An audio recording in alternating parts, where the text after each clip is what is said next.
Baadaye. Darasa, ni nani nimesaidia pen? Mtu mwenye aliiba peni yangu aita baba nirudishie. Usifanye niende kwa mganga leo usiku na kuku ya blue. Bob, keti chini, unatunyonya damu. Bob, hiyo kalamu nimekununulia itamaliza nayo class 5. Ukitupa utanitambua. Nitakuwa nikikupora hiyo bagi yako kila jioni na nikikosa wewe utaniona. Itabidi nitafute kazi ndio nijinunulie kalamu nyingine. Bob alienda interview ya kuomba kazi ya kuosha choo.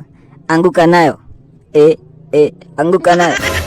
Niaje boss, nimekuja kuomba kazi. Hey, karibu. Na niulize, mbona ufanani na mtu mwenye kwa picha?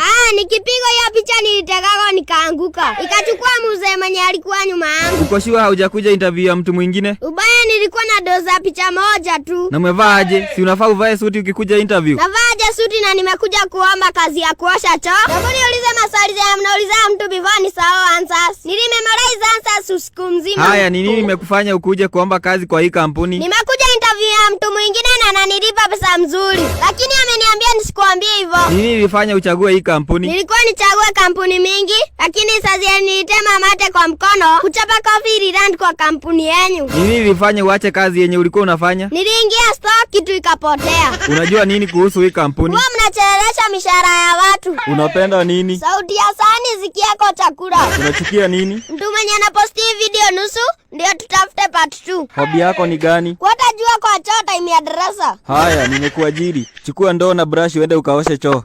Hebu mtu mwenye kwa hicho atoke nianze kazi. Nasikia ni makombora tu. Bob, nilikwambia aje, ukitokea shule unatoa uniform, unaosha vyombo, alafu unaendea maziwa. Nini unafanya huku? Ndio unakujianga maziwa? Oi, mam pole. Mimi niko haso. Ati haso. Hebu pita hii uende home na nisiwahi kupata ukifanya kazi ya kuandikwa bila ruhusa yangu. Baadaye. Bob, iko wapi peni yenye nilikununulia jana? Mimi kuisha, mama shajua. Si ni wewe naongelesha? Ilitoboka shimo kwa mfuko alafu ikatoroka mbio. Ati ukatupa peni ya 80 bob na hii uchumi.